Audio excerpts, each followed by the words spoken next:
666 is a 1972 progressive rock concept album by the Greek band Aphrodite's Child. It tells an incredibly abstract story about the biblical Book of Revelations, circus tents, and something to do with anarchy, I think. It's a bit hard to tell. In this video, I'm going to try to the best of my ability to dissect what the actual plot of it is, as well as some commentary/analysis on each song's meanings and references. I highly recommend listening to the album in question before watching this, as it's a great album and this will be fairly unintelligible if you've not heard it before. The plot of this album, according to Wikipedia, is a countercultural interpretation of the Book of Revelation, in which a circus show based on the apocalypse performs for an audience, at the same time that the real apocalypse takes place outside the circus tent, and at the end the two merge into one. This seems fairly disconnected from what the lyrics describe, but hopefully I can piece together what it means. Before I start, I would like to give great thanks to the users of Wikipedia and Genius, as I would not have been able to uncover some of the references to these songs without those websites. I also apologize if any of this is a stretch. I am far from a biblical scholar or professional analyst, so go easy on me in the comments if I severely misinterpreted something. Anyways, the first song is The System. This song is a very short and blunt opener. Consisting of a crowd chanting the phrase, "We got the system to fuck the system," over and over again, it is not the most pleasing to the ears. The lyrics, or should I say lyric, refers to a pamphlet written by the American activist Abbie Hoffman, entitled Fuck the System. This short booklet consists of a guide on how to live on a budget in New York City, directed towards countercultural people in the 60s and 70s. Considering this album describes the biblical apocalypse, this could be referenced to events such as the fall of Babylon, covered in the next song, and the general collapse of society and the proverbial fucking of the systems happening throughout Armageddon. Could be a stretch, but that is about the only way you can see this song be tied into the rest of the album. Babylon. This is an acoustic number that deals with the fall of Babylon, described as both a city and a monstrous being, an event in the Book of Revelation. Despite being often thought of as prophecy, the descriptions of the evils of Babylon were likely not referring to future events, but rather to what was happening actively around the author, likely Nero's rule over Rome. The author probably wrote about Babylon instead of Rome and disguised it as prophecy to avoid being prosecuted by the corrupt government. Anyways, the first verse describes Babylon being fallen. In the Bible, after falling into sin, the city of Babylon is destroyed, which is likely what this song is about. The lines, "space is getting bounded, time is getting late," are a bit harder to interpret. I assume this is referring to the apocalypse approaching, as well as the fall of Babylon, and that people of the city are experiencing time getting late for their own survival. The rest of the verse mentions, "Masters fall in wonder, people rise in wait." The first part is obviously referring to Babylon falling, but I believe the second line refers to the people of the city waiting for the destruction to finalize and then for their own deaths to occur. The chorus gets a little harder to interpret, unfortunately. It starts with the line, "You don't need a coin," which refers to Rome being depicted on coins quite frequently during the period Revelation was written. As mentioned earlier, Babylon was likely a veiled reference to Rome. The following lines, "I don't have to shine, we don't need the reason, but I need you madly, and you need me too, and we need each other," appear to be some sort of love song, referring to the singer and the person he's singing to, not needing to appear perfect to each other, or to understand why they're drawn to each other to still need each other to be happy. My personal theory on how in God's name, this ties into Revelation, is that this is referring to God's followers, presumably outside of Babylon, observing the opulent sin and vanity within, coins and shining, and saying that they don't need that to be happy, it's all they need to be happy in life is following God. Maybe a stretch, but I'm not sure. This is also a good time to mention that as far as I know, the members of this band are not Christian, as neither am I. So thankfully this isn't just them proselytizing. The remainder of the song repeats these lyrics, so we can move on to the next one. Loud, loud, loud. This is a calm, piano-led spoken word song. The first verse, "The days the walls of the city will crumble away, uncovering our naked souls, we'll all start singing, shouting, screaming, loud, loud, loud, loud," appears to be referring to a similar event as the last song, with the fall of a city, but instead of meeting it with horror as the residents of Babylon did, these people greet it with jubilance and excitement. To tie it to the circus tent thing I mentioned at the start, this could be the introduction of that motif, as while Babylon falls outside of the tent, inside of it a reproduction of the fall of Babylon is occurring, and instead of being horrified, the viewers enjoy the performance under the false belief that it's all fake. The following lines, "The day the circus horses will stop turning around, running fast through the green valleys, will sing and cry and shout," reinforces the circus theme with a direct mention. This line appears to be making a metaphorical reference to the ascension of God's followers to heaven, as they stop turning in circles like circus horses into the proverbial green valleys of the afterlife. Shockingly, they're fairly happy about this. I suppose this is also all still being told within the circus tent, although it's possible that since the fall of Babylon occurred simultaneously with its circus performance, that is what's happening here too with the rapture. The following lines are, "The day the cars will lay in heaps, their wheels turning in vain, will run along the empty highways, shouting, screaming, singing." This also appears to refer to the Christians', perhaps misplaced, excitement over the apocalypse. They are not having to suffer over any of this, instead being able to escape while the non-Christians will experience a not insignificant number of unfun things. The next lines are, "The day young boys will stop becoming soldiers, and soldiers will stop playing war games, will sing and cry and shout." This is a very easy to understand line when not placed in the context of the apocalypse, but I'm not entirely sure what it means within the plot of the album. My best guess is that it simply means that all the Christians will go to heaven, or I guess there's no violence, and all the heathens or whatever will get brutally slaughtered by the apocalypse. You can't kill people if you're a skeleton. This isn't Greek mythology, for God's sake. The next lines are, "The day will come that we all wake up, hearing the shouts of joy, and shouting together with the freaks," which appears to be referring to the day of the apocalypse as well. My best guess for the freaks line is reference to how during the period Revelation was written, 1st century AD or so, Christians were persecuted in many parts of the world, and as such considered freaks. But now I guess the freaks won the end, since all their oppressors are going to be killed. Fun. The final lines are, "The day the world will turn upside down, we'll run together round and round, screaming, shouting, singing." This basically just ties together what the rest of the song means, in that while everyone else dies during the apocalypse, the Christians shall rejoice, with the possible double meaning of the viewers of the circus performance enjoying it while not realizing their deaths are imminent during the real apocalypse. See what I mean when I say this album is hard to interpret? The Four Horsemen. This is a hard rock song with occasional more relaxed interludes, including one of the best guitar solos of all time. As the title suggests, this song deals with the Four Horsemen of Revelation. The relaxed opening contains the lyrics, "And when the Lamb opened the first seal, I saw the first horse. The horseman held a bow. Now, when the Lamb opened the second seal, I saw the second horse. The horseman held a sword." Oh. The Lamb is a nickname for Jesus Christ, prominently used in the New Testament. The 7 seals are a thing mentioned in Revelation that is a scroll with 7, seals on it, that only Jesus can open. The first 4 unleash the 4 horsemen respectively, while the last 3 do some other unsavory apocalyptic things. The first horseman that the song describes, wielding a bow, is a white horse, representing plague. It is also commonly considered a reference to Nero, the corrupt ruler of Rome mentioned earlier. The second horseman, wielding his sword, is the red horse, representing war. After this mellow intro, the rock part of the song contains a repeated refrain. The leading horse is white, the second horse is red, the third one is a black, the last one is a green, which is probably the only completely understandable line in the album. Not hard to tell what it means. Afterwards, the second mellow portion describes the Lamb opening seals number 3 and number 4. 3 releases the Black Horseman, who holds a balance and represents famine. 4 unleashes the Green Horseman, who is the pest and represents death. Also pretty easy to understand. Unfortunately, I don't think there's any coded message hidden in the guitar solos. Let's move on to the next song. The Lamb. Continuing with the Lamb theme, the song is an instrumental that consists of a Middle Eastern-styled rock song. The only thing I have to go off of with this song in terms of meaning is the title, so just assume it's about Jesus, I guess. Presumably it's introducing him, as he takes a prominent role in the next song. The Seventh Seal. This is an acoustic guitar song mainly led by a spoken word passage. The first bit of the song consists of the lines, "And when the Lamb opened the next 2 seals, we saw the souls. We saw the martyrs. We heard them crying. We heard them shouting. They were dressed in white. They'd been told to wait." This follows from the 4 horsemen as it shows Jesus opening the next 2 seals, number 5 and number 6. The people mentioned in these lines represent followers of God who had been slain for being followers of God, I guess. Their crying and shouting is presumably trying to get God to avenge their deaths somehow, while he tells them to wait. Wait until the apocalypse, presumably, which is happening currently within the album. Their being dressed in white is likely an allusion to their purity and place in heaven. The following lines, "The sun was black, the moon was red, the stars were falling, the earth was trembling," paints an ominous picture of the beginning of the apocalypse, as the earth begins to suffer tremendous damage and change. The next lines are, "And then a crowd, impossible to number, carrying flowers, shouted amid the hotless sun, the lightless moon, the windless earth, the colorless sky." The crowd referred to here is the crowd of the redeemed, who is now entering heaven due to the rapture occurring. Flowers are a symbol of love, I think, so I guess that's why they're holding them. Now that I think about it, it's possible the crowd mentioned in the last 2 lines could also be an allusion to the crowd viewing the circus performance.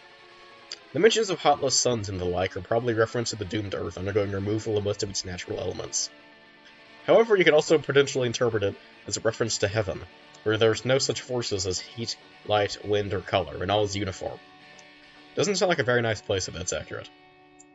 How much longer will we suffer from hunger? How much longer will we suffer from thirst? Are the following lines, which could refer to either the redeemed awaiting being sent to heaven and having their hunger and thirst removed, or the non-redeemed wishing for death/salvation as the apocalypse sets upon them.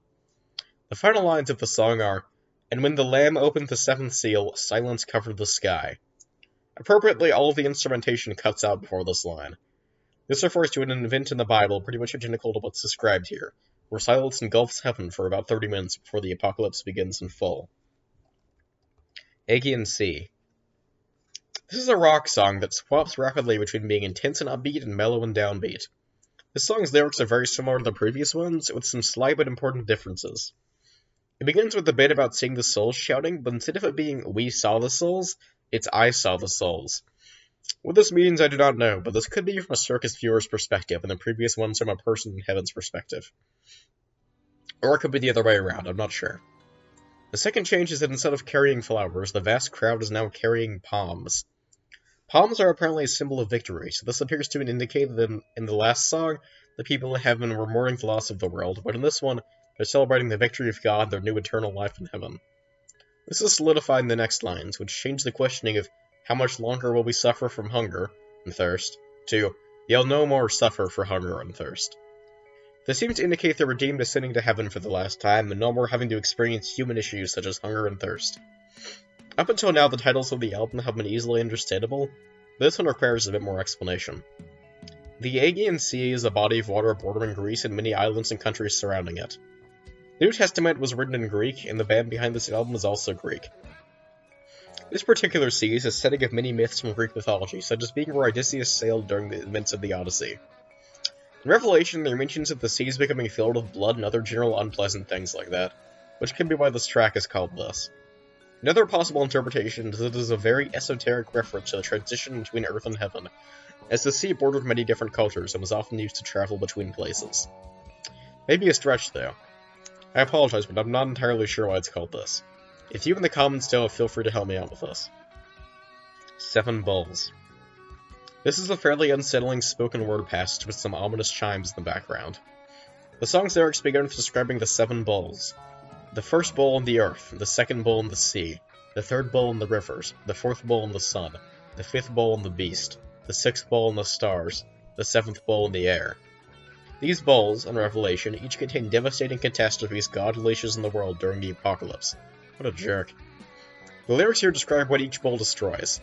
The second set of lines, "And the earth turned gray, the sea turned black, the rivers turned red, the sun turned cold, the beast turned pale, the stars turned fast, the air turned to poison," illustrate the unfun things that happen when these bulls are used.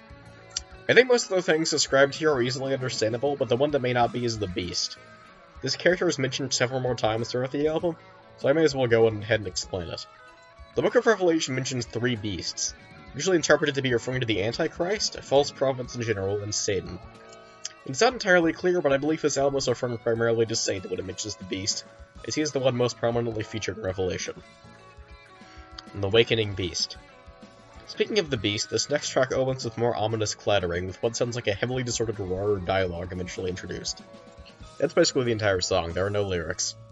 My best guess as to what this represents is Satan getting ready to battle against God for the final time. Lament. This song is a very quiet ambient piece with soft vocalizing featured. As far as I could hear, there are no lyrics, but according to Genius, the lyrics are the following. "Alas, alas, for the human race. Alas, for the kings of separation. Alas, alas, a man." This seems to be mourning the end of the human race, as, the apocalypse is happening and everybody's gonna die. Couldn't find anything on what a man means, unfortunately. Side note, I actually just realized while recording this could be referring to the phrase amen, used in religious ceremonies primarily, but it is spelled differently in the lyrics, so I'm not sure. The Marching Beast. This is another upbeat Middle Eastern-esque rock song. My best guess for what this song is about, considering the lack of lyrics, is Satan marching to meet God for their battle. The Battle of the Locusts.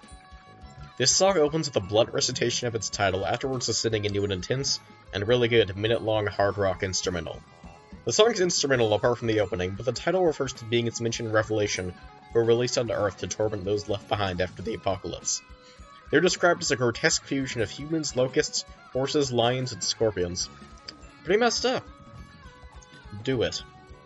This next song is similar to the last, opening with another blunt title recitation, although it is said 2 more times before the song ends. Like last, it's another intense hard rock instrumental. The title refers to a book called Do It, Scenarios of the Revolution, by American activist Jerry Rubin.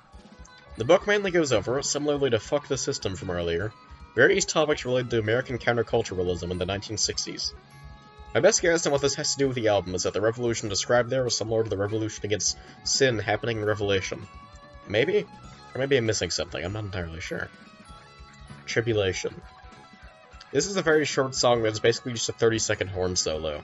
No lyrics in this one. The tribulation here is referring to the immense struggles undergone by humanity during the apocalypse. The Beast. This is a mostly piano and guitar-led song with very bizarre vocals.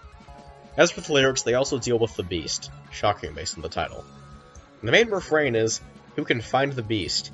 She's big, she's bad, she's wicked, she's sad, who can fight the Beast? She comes, she goes, whoever knows." This is repeated throughout the song with no changes.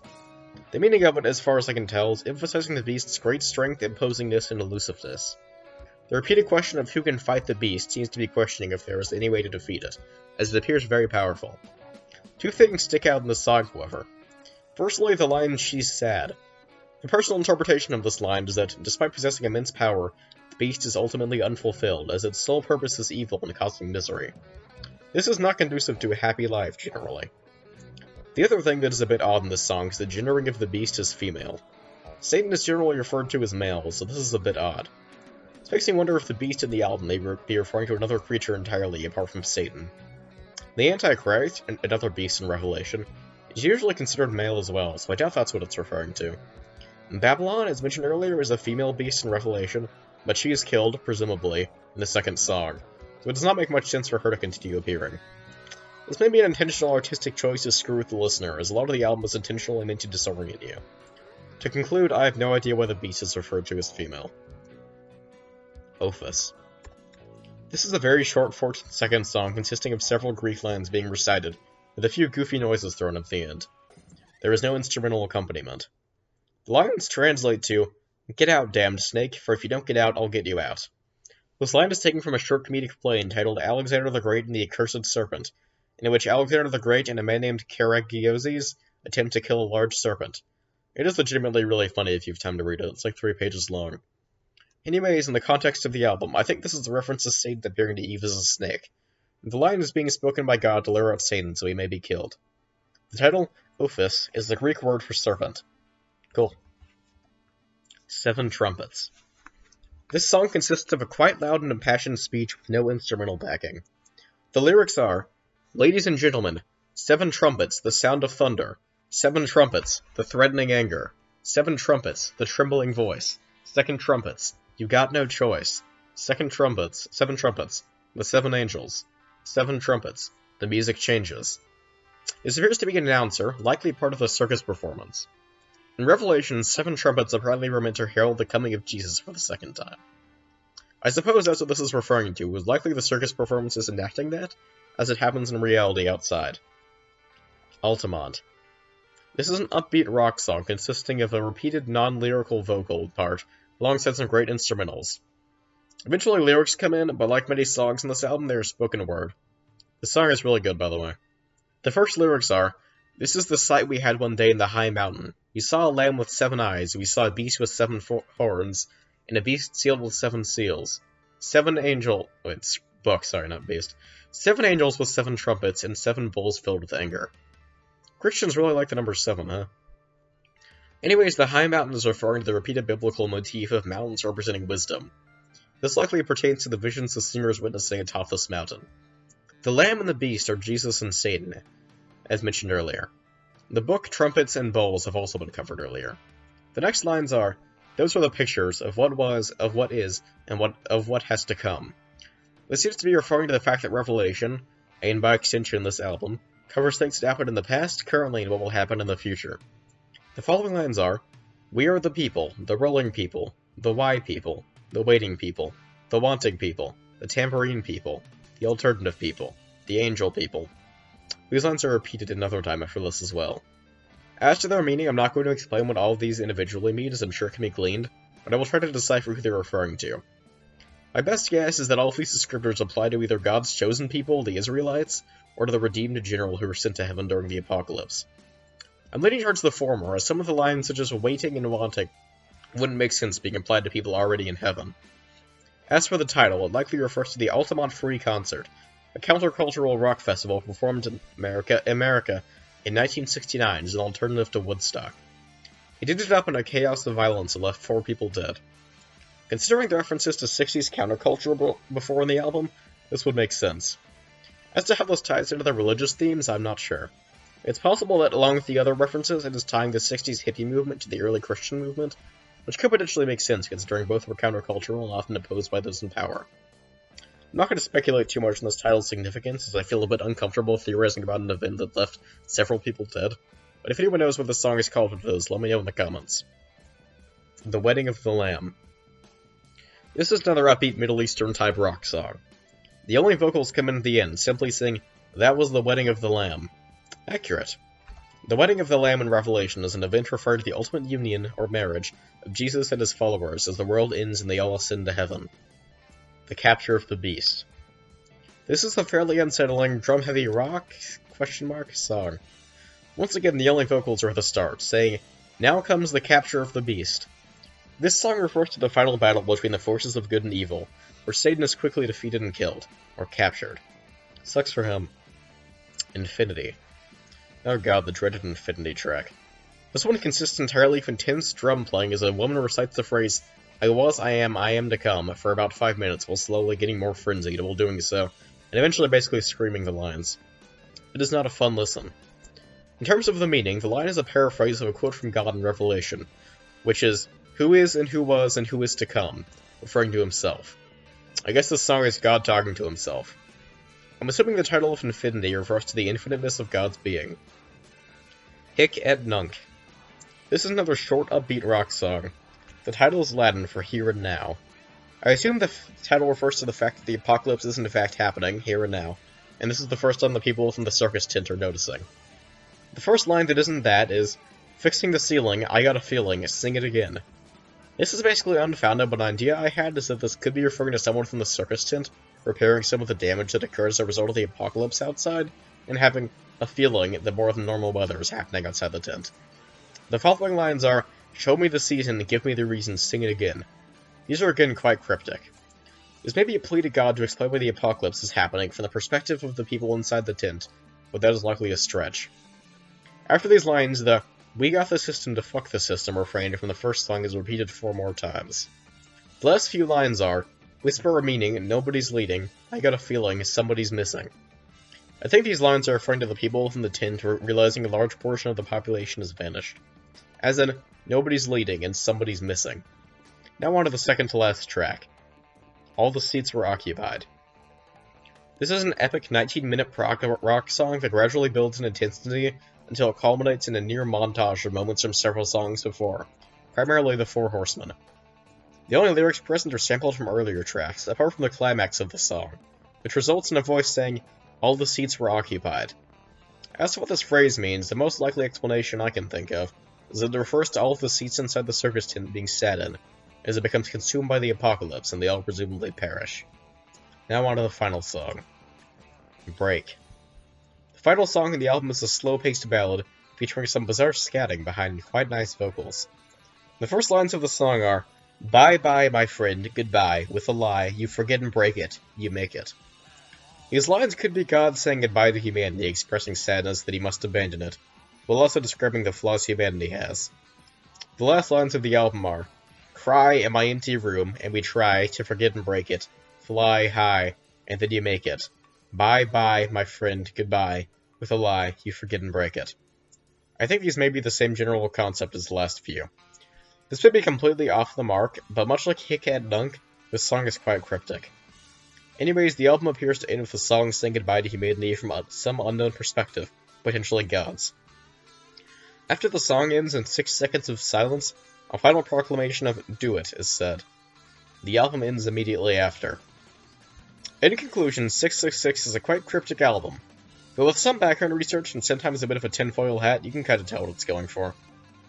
I hope if you have not done so before, this video has inspired you to listen to the album, one of the best progressive rock records ever made. Thank you for watching.